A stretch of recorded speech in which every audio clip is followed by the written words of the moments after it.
Hello students, स्वागत है आपका द क्यूज यूट्यूब स्टडी चैनल में। तो स्टूडेंट, आज का कंटेंट है हमारा कारक। आज हम बात करेंगे कारक के बारे में, जो हिंदी व्याकरण का आपका एक चैप्टर है। अगर आपको हमारा चैनल अच्छा लगता है तो प्लीज इसे सब्सक्राइब जरूर करें और बेल आइकन को प्रेस करना ना भूलें, ताकि हम इस तरह की वीडियो आपके पास और अपलोड करते रहें।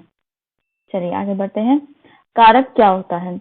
कारक शब्द का अर्थ होता है क्रिया को करने वाला, अर्थात जो क्रिया को जैसे हम हैं, अगर हम कोई क्रिया कर रहे हैं तो हमारा जो उस क्रिया से मतलब निकालेंगे कारक कहा जाएगा। जब क्रिया को करने में कोई ना कोई अपनी भूमिका निभाता है, उसे कारक कहते हैं। यदि हम कुछ खा रहे हैं तो हम उसमें अपनी भूमिका निभा रहे हैं, तो हम उसे कारक कहेंगे। अर्थात संज्ञा और सर्वनाम का क्रिया के साथ दूसरे शब्दों में संबंध बताने वाले निशान को कारक कहते हैं। संज्ञा, अभी हमने संज्ञा और सर्वनाम के बारे में आपको बताया था। संज्ञा, जिससे हम किसी को नाम से रिप्रेजेंट करते हैं, उसे हम संज्ञा कहते हैं। और यदि हम किसी को वह, यह, उसके लिए करते हैं, से रिप्रेजेंट करते हैं, उसे सर्वनाम कहते हैं। तो यदि संज्ञा और सर्वनाम का क्रिया के साथ दूसरे शब्दों में संबंध बताने वाले निशान, क्रिया के साथ जो निशान बताता है कि है, उसे कारक कहते हैं। विभक्तियों या परसर्ग जिन प्रत्ययों की वजह से कारक की स्थिति का बोध होता है, उसे विभक्ति या परसर्ग कहते हैं। मतलब जिन वर्णों या जिन प्रत्ययों की वजह से हमें ये पता चलता है कारक की स्थिति का बोध होता है, उसे विभक्ति या परसर्ग कहते हैं। विभक्ति के बारे में हम आपके लिए एक दूसरी वीडियो अपलोड करेंगे, इसलिए अभी आज हम सिर्फ कारक के बारे में बात करेंगे। कारक के उदाहरण: राम ने रावण को बाण मारा। तो राम ने क्या किया, क्या क्रिया करी? बाण मारा। किसको? रावण को। रोहन ने पत्र लिखा। रोहन क्या कार्य कर रहा है, क्या क्रिया कर रहा है? हमें किस निशान से पता चल रहा है रोहन कार्य कर रहा है? पत्र लिख रहा है। रोहन क्या कर रहा है? पत्र लिख रहा है। मोहन ने कुत्ते को डंडा मारा। मोहन ने किसको डंडा मारा? कुत्ते को। मोहन ने क्या क्रिया की? डंडा मारा। नेक्स्ट, कारक के भेद। कारक के 8 भेद होते हैं स्टूडेंट्स। आपको ये इजीली याद हो जाएंगे। इनका एग्जाम में बहुत ही महत्वपूर्ण क्वेश्चन पूछे जाते हैं। 1 कर्ता कारक, 2 कर्म कारक, 3 करण कारक, 4 संप्रदान कारक, 5 अपदान कारक, 6 संबंध कारक, 7 अधिकरण कारक, 8 संबोधन कारक। कारक के कितने भेद हैं? 8 भेद हैं कारक के। कर्ता कारक, कर्म कारक, करण कारक, संप्रदान कारक, अपदान कारक, संबंध कारक, अधिकरण कारक, संबोधन कारक। चलिए फर्स्ट पे आते हैं। पहले कर्ता कारक पे। जो वाक्य में कार्य करता है उसे कर्ता कहा जाता है।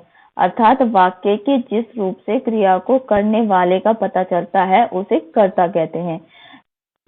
अर्थात यदि कोई कार्य कर रहा है, यदि राम पत्र लिख रहा है, तो जो कार्य कर रहा है राम, उसे कर्ता कारक कहा जाता है। कर्ता कारक की विभक्ति नहीं होती है। ने विभक्ति का प्रयोग भूतकाल की क्रिया में किया जाता है। कर्ता कारक की विभक्ति क्या होती है? कर्ता ने। आपने कभी पढ़ा होगा तो इसका जो विभक्ति आती है वो होती है कर्ता ने। ने विभक्ति का प्रयोग भूतकाल की प्रक्रिया को में किया जाता है। कर्ता स्वतंत्र होता है। कर्ता कारक में ने विभक्ति का लोप भी होता है। कर्ता का जो, अगर आपसे एग्जाम में पूछा जाएगा कि एक सेंटेंस दे दिया जाएगा कि इसमें कौन सा कारक है, तो यदि उसमें ने आ रहा होगा तो आप इजीली बता सकते हैं कि वो कर्ता कारक है। इस पद को संज्ञा या सर्वनाम माना जाता है। हम प्रश्नवाचक शब्दों के प्रयोग से भी कर्ता का पता लगा सकते हैं। संस्कृत का कर्ता ही हिंदी में कर्ता कारक होता है। संस्कृत का कर्ता ही हिंदी में कर्ता कारक होता है। कर्ता की ने विभक्त का प्रयोग ज्यादातर पश्चिमी हिंदी में होता है। ने का प्रयोग केवल हिंदी और उर्दू में ही होता है। कर्ता की ने विभक्ति का प्रयोग ज्यादातर पश्चिमी हिंदी में होता है। ने का प्रयोग केवल हिंदी और उर्दू में होता है। चलिए आगे बढ़ते हैं। जैसे एग्जाम्पल पे आते हैं। राम ने पत्र लिखा। तो आप इससे कैसे पहचानेंगे ये कर्ता कारक है? राम ने, इसमें ने का यूज हो रहा है, तो राम ने पत्र लिखा। हम कहाँ जा रहे हैं, कहाँ प्रश्नवाचक शब्दों से भी हम कर्ता का पता लगा सकते हैं। तो हम कहाँ जा रहे हैं। रमेश ने आम खाया। सोहन किताब पढ़ता है। राजेंद्र ने पत्र लिखा। अध्यापक ने विद्यार्थियों को पढ़ाया। पुजारी जी पूजा कर रहे हैं। तो ये सब आपके कर्ता कारक में आते हैं। चलिए नेक्स्ट करते हैं। कर्ता कारक का प्रयोग। कर्ता कारक दो प्रयोग होते हैं, परसर्ग सहित, परसर्ग रहित। परसर्ग सहित मतलब भूतकाल की सकर्मक क्रियाओं में कर्ता के साथ में परसर्ग लगाया जाता है। भूतकाल की जितनी भी क्रियाएं होती हैं उसमें कर्ता के साथ में ने लगाया जाता है, तो उसे परसर्ग सहित कहा जाता है। जैसे राम ने पुस्तक पढ़ी, ये भूतकाल है आपका, तो भूतकाल के साथ ने का यूज किया जाएगा। राम ने पुस्तक पढ़ी। प्रेरणार्थक क्रियाओं के साथ ने का प्रयोग किया जाता है। जो किसी को प्रेरणा दे रहे हैं, जो किसी को प्रेरणा का कार्य कर रहे हैं, प्रेरणा देने का कार्य कर रहे हैं, उसके साथ ने का प्रयोग किया जाएगा। जैसे मैंने उसे पढ़ाया। ठीक है, ने। जब संयुक्त क्रियाओं के दोनों खंड सकर्मक हों तो कर्ता के आगे ने का प्रयोग किया जाता है। श्याम ने उत्तर कह दिया। सकर्मक का अर्थ होता है, एक सकर्मक होता है, एक नकारात्मक। मतलब सकर्मक एक सही हो वो खंड, तो कर्ता के आगे ने का प्रयोग किया जाता है। जैसे श्याम ने उत्तर दिया, तो श्याम के आगे ने का यूज किया गया है। परसर्ग रहित। भूतकाल की अकर्मक क्रियाओं में परसर्ग का प्रयोग नहीं किया जाता है। परसर्ग रहित मतलब बिना परसर्ग के। राम गिरा, इसमें भूतकाल में जो अकर्मक क्रियाएं हैं उसमें परसर्ग का प्रयोग नहीं किया जाएगा, मतलब ने का प्रयोग नहीं किया जाएगा। वर्तमान और भविष्य काल में परसर्ग नहीं लगता। वर्तमान और भविष्य काल में परसर्ग नहीं लगता। बालक लिखता है, ये वर्तमान और भविष्य काल में परसर्ग है, तो इसमें ने का प्रयोग नहीं होगा। जिन वाक्यों में लगना, जाना, सकना, चूकना आदि आते हैं वहां पर ने का प्रयोग नहीं किया जाता है। याद रखिएगा स्टूडेंट, जिन वाक्यों में लगना, देखिए एक सेकंड, देखिए जिन वाक्यों में, ध्यान रखिएगा इन वर्डों को, लगना, जाना, सकना, चूकना, ये वर्ड आते हैं तो उसमें आपका ने का प्रयोग नहीं होगा। उसे पटना जाना है, सॉरी। कर्ता कारक में को का प्रयोग। विधि क्रिया और संभाव्य बहुत में कर्ता प्राय को कोस के साथ आता है। जैसे राम को जाना है। कर्ता कारक में को का प्रयोग अर्थात विधि क्रिया और संभाव्य बहुत में कर्ता प्राय को के साथ आता है। विधि क्रिया और संभाव्य बहुत में मतलब यदि किसी को कहीं जाना है तो उस क्रिया में कोई विधि से कहीं, कोई मतलब पहले से ही प्रोग्राम बना रहा है कि उसे कहीं जाना है, तो उसको को के साथ रिप्रेजेंट किया जाता है। राम को जाना चाहिए। चलिए आगे बढ़ते हैं। कर्म कारक। जिस व्यक्ति या वस्तु पर क्रिया का प्रभाव पड़ता है उसे कर्म कारक कहते हैं। इसका चिन्ह को माना जाता है, इसके चिन्ह को माना जाता है। कर्ता ने कर्म को। कर्म कारक जिस व्यक्ति या वस्तु पर क्रिया का प्रभाव पड़ता है, वस्तु या व्यक्ति पर क्रिया का प्रभाव पड़ता है, उसे कर्म कहते हैं। इसका चिन्ह को होता है, लेकिन कहीं कहीं पर कर्म का चिन्ह लोप होता है। लेकिन कहीं कहीं पर, जैसे कहीं कहीं पर को का यूज नहीं किया जाता है। बुलाना, सुलाना, कोसना, पुकारना, जमाना, भगाना आदि क्रियाओं के प्रयोग में अगर कर्म संज्ञा हो तो विभक्ति जरूर लगती है। बुलाना, सुलाना, कोसना, पुराना, जमाना, भगाना आदि क्रियाओं में के प्रयोग में अगर कर्म संज्ञा हो, संज्ञा अर्थात नाम आ रहा हो इसके आगे, तो विभक्ति जरूर लगती है, मतलब को का प्रयोग जरूर होगा। जब विशेषण का प्रयोग संज्ञा की तरह किया जाता है तब कर्म विभक्ति को जरूर लगाती है। जब विशेषण का प्रयोग संज्ञा की तरह किया जाता है तब विभक्ति का, संज्ञा तो आप समझते ही होंगे, यदि नाम का प्रयोग किया जाता है तो विभक्ति का जरूर लगती है। कर्म संज्ञा एक रूप होता है। जैसे अध्यापक छात्र को पीटता है, छात्र एक नाम है तो छात्र को पीटता है। सीता फल खाती है, सीता फल खाती है। लेकिन कहीं कहीं कर्म का चिन्ह आलोप रहता है, तो यहाँ पे कर्म का चिन्ह आलोप है। कर्म कर रहे हैं, वो क्या कर रही हैं? कर्म कर रही हैं, वो फल खा रही हैं। ममता सितार बजा रही है, ममता सितार बजा रही है, वो कर्म कर रही है जिसका प्रभाव ममता पर पड़ता है। व्यक्ति पर क्रिया का प्रभाव पड़ता है, तो व्यक्ति क्या कर रही हैं, सितार बजा रही हैं, तो ममता क्या कर रही हैं, सितार बजा रही हैं। राम ने रावण को मारा, राम ने रावण को मारा, तो राम क्या कर रहे हैं, क्रिया कर रहे हैं, क्या कर रहे हैं, वो रावण को मार रहे हैं। गोपाल ने राधा को बुलाया, गोपाल ने किसको बुलाया, राधा को बुलाया। चलिए ठीक है, आपको अगर ये समझ में आ जाए इजीली तो आप ये समझिए, कर्ता ने कर्म को, मतलब जहां को का यूज हो जाएगा वो कर्म, जहां ने का यूज हो जाएगा वो कर्ता। नेक्स्ट आते हैं, करण। जिस साधन से क्रिया होती है उसे करण कहते हैं। जिस साधन से क्रिया होती है मतलब जिस साधन से क्रिया हो रही है, मतलब जैसे फर्स्ट ऑप्शन देखिए इसका स्टूडेंट, फर्स्ट ऑप्शन देखिए इसका, बच्चा बोतल से दूध पीता है, तो बच्चा किस साधन से दूध पी रहा है, बोतल से, तो ये आपका करण कारक कहलाता है।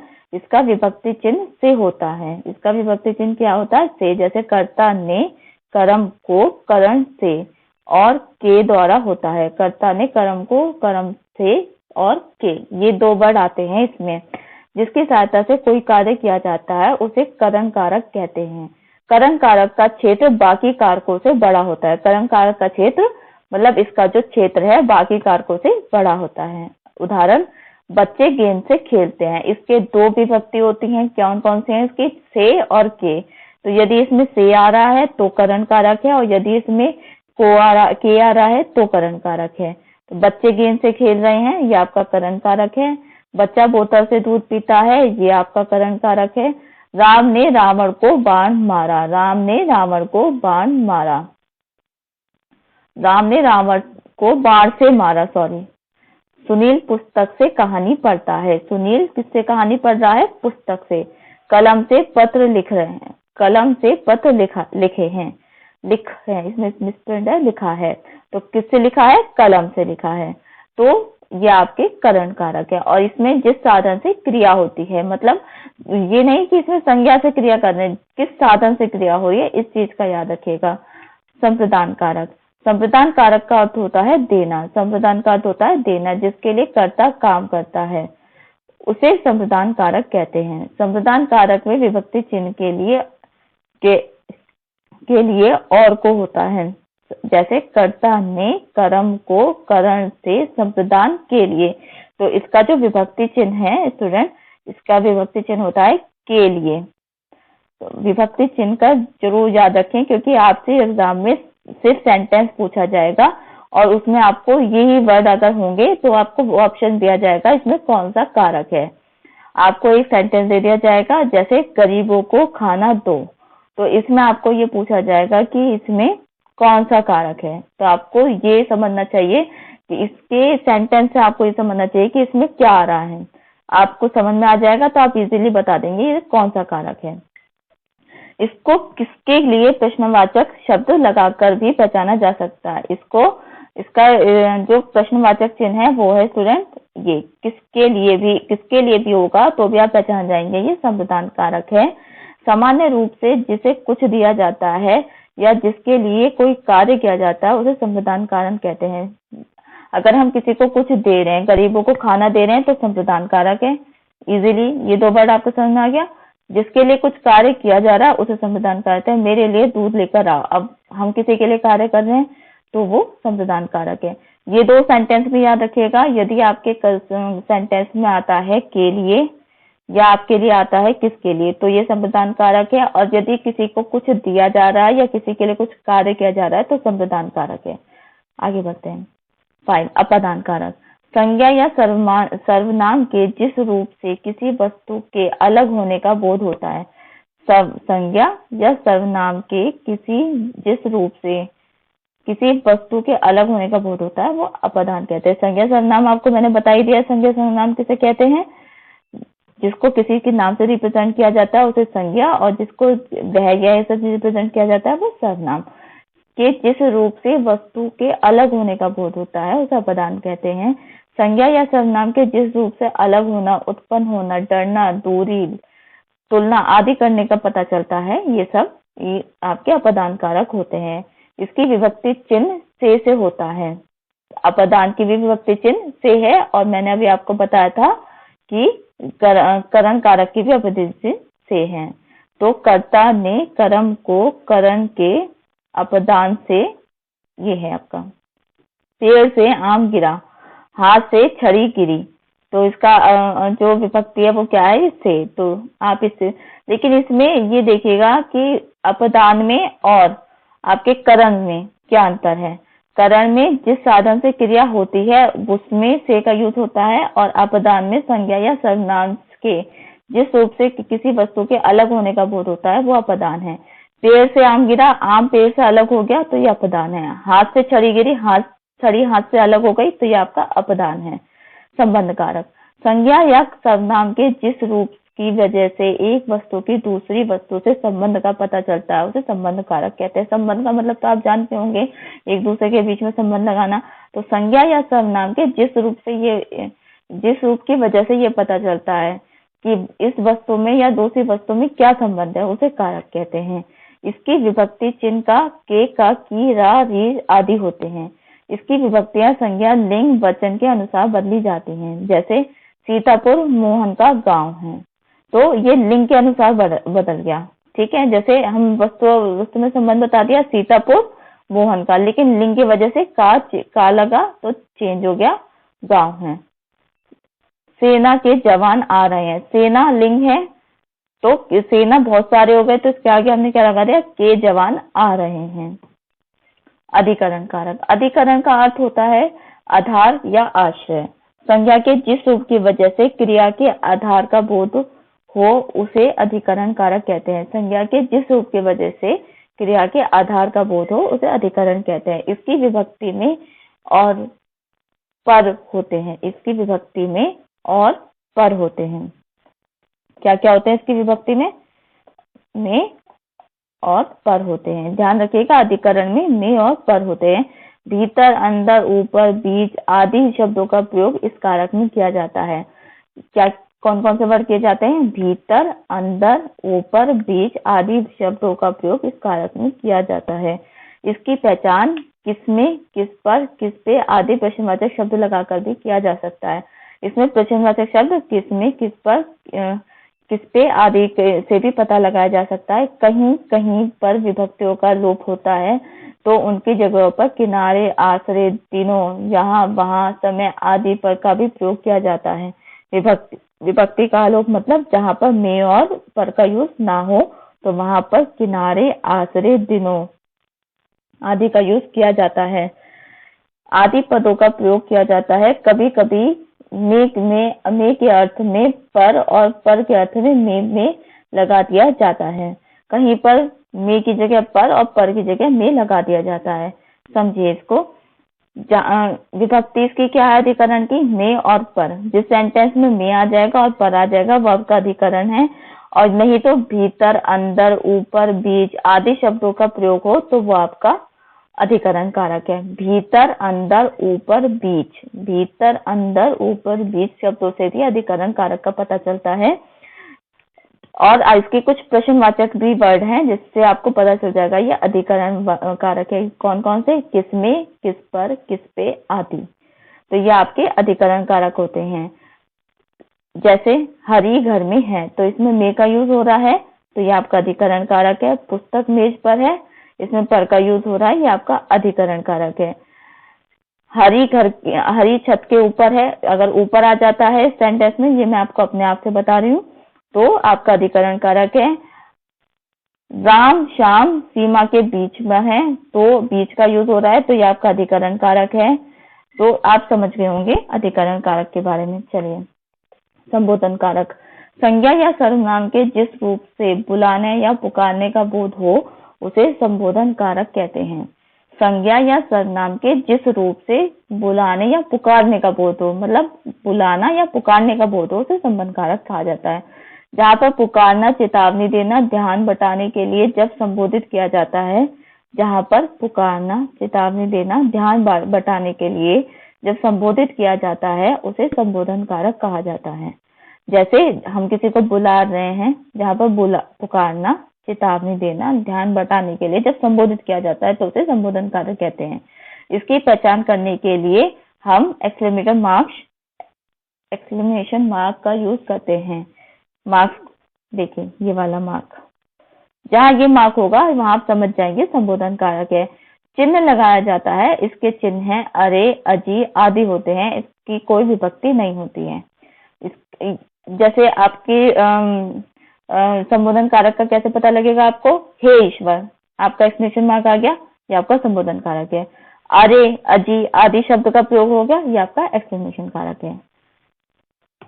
अगर आपको हमारी वीडियो अच्छी लगती है तो आप प्लीज इसे सब्सक्राइब जरूर करें और बेल आइकन को प्रेस जरूर करें। और यदि आपको हम इस तरह की वीडियो या पीडीएफ चाहिए अगर आपको कारक के लिए, तो हम अपलोड कर देंगे। आप प्लीज कमेंट में अपनी ईमेल आईडी जरूर सेंड कर दें। Thank you friends.